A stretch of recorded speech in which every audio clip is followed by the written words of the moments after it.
en campaña una de nuestras candidatas favoritas, que es la insigne Najat Driouech, espero estar pronunciando bien. Es esta candidata musulmana de Esquerra Republicana que ha considerado necesario dar unas cuantas leccioncitas a la gente sobre identidad catalana. Para lo cual, lo que ha hecho es lo siguiente. Vamos a verlo. Es coger los eslóganes de Alianza Catalana y en esta primera parte lo que se dedica a ella es a reproducir con su voz, frases de Sílvia Orriols. N'estic farta. I no passa res per dir-ho. Que vinguin a robar-nos la nostra catalanitat. Fins al punt que m'hagi de sentir forastera a casa nostra. El 12 de maig votarem per tot això, perquè ens hi va el país, perquè ens sobren els motius. Que encara no hagis esbrinat d'on vinc demostra que la llengua és l'element més cohesionador, el que ens fa més iguals. Però ara és quan venen els perjudicis. Hola, em dic Najat.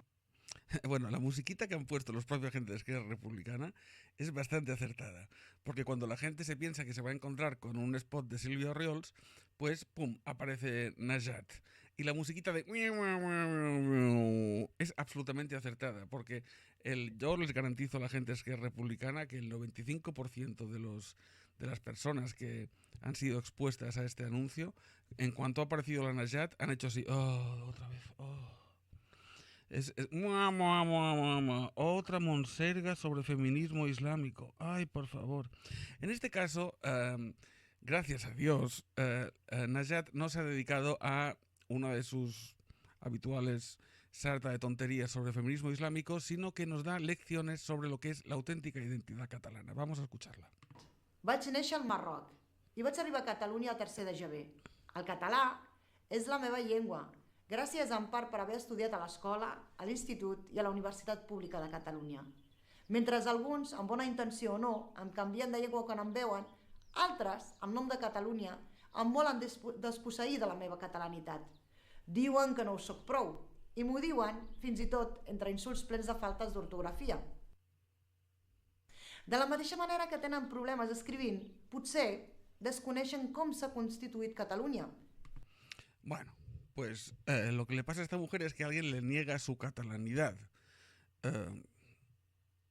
Últimamente vimos como, por ejemplo, el insigne Manuel Delgado nos recordaba que el Ramadán es una tradición catalana. Y bueno, pues esta mujer, que llegó en tercero de GB y que, como nos dice, estudió y aprendió el catalán en el colegio y en la universidad, ahora viene a decirnos exactamente en qué consiste ser catalán, porque es ella la que nos puede explicar en qué consiste ser catalán. Porque yo, por ejemplo, me podría ir a Marruecos y explicarles lo que consiste en ser marroquí, o me podría ir a Papúa Nueva Guinea, a la tribu que esté por ahí pegando golpes a una piedra, y explicarles en qué consiste su identidad. O sea, bueno, no podría. Si lo hiciera yo sería apropiación cultural, pero por algún motivo, si lo hace ella y nos explica a nosotros en qué consiste la catalanidad, pues eso es perfectamente progresista y de izquierdas. Vamos a ver en qué consiste la catalanidad según nuestra feminista islámica favorita. I el catalanisme. Com la nostra dansa més famosa, la sardana, ve dels bizantins i que la va renovar un andalús. La sardana viene de los bizantinos. Esto es muy importante.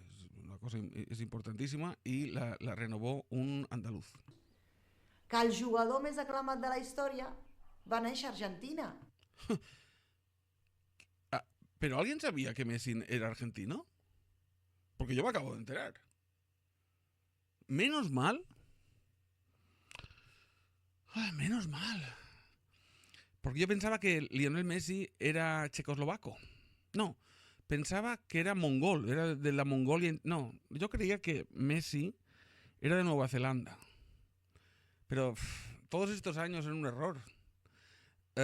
Menos mal que la Najat nos ha explicado que Messi es argentino, porque además que esta es una cuestión que tiene mucho que ver con la catalanidad, el hecho que Messi sea argentino. Es una tarea impagable, la que está haciendo la Najat. I que jugava en un club fundat per un suís. Tampoco nadie sabía que el Barcelona lo fundó un suizo, esto tampoco lo sabía nadie. Que els panellets venen del món àrab i que Guifré el Pilós, per cert, enterrat a Ripoll, mai va tastar el pa amb tomàquet. Bueno, Guifré el Pilós, incluye la coñita de que está enterrado a Ripoll, no probó el pan con tomate, igual que no lo probó nadie hasta que el tomate vino de América. Pues lo mismo podríamos decir de cualquiera, no sé, del apóstol San Mateo o de Aristóteles. Pues toda esta gente no probaron igual que no probaron el tomate, no probaron el cacao, o no probaron el chocolate, o no probaron el tabaco, hasta que todas estas cosas vinieron de América. Tampoco entendemos por qué esto tiene que ver con la catalanidad, pero bueno, es delicioso el hecho de que la reflexión central sea que Guifré el Pilós no provó el pan tomàquet. Perquè va arribar a Catalunya 500 anys després de la seva mort. Mentre volen reduir-nos a una minoria nacional, nosaltres volem continuar construint una nació de tots i totes i per tots i totes. Muy bien, Najat, claro que sí. Mientras que los defensores de la nación catalana quieren defender la nación catalana, Najat propone construir una nación nueva, porque la nación se tiene que construir. La nación no existe previamente. La nación la van a construir Najat y sus amigos. Y tiene que ser para todos y para todas. Sobre todo para la gente que por el amor de Dios, que nadie que sea musulmán, hable en árabe y celebre el Ramadán pueda sentir mínimamente que este tipo de cosas no pertenecen a la esencia de la catalanidad. Esto es muy importante. Y entonces la nación, pues sea de Guifré el Pilós o de quien sea, da igual, porque la nación se tiene que construir y la van a construir ellos. Que sea para todos y para todas y, bueno, y para totis.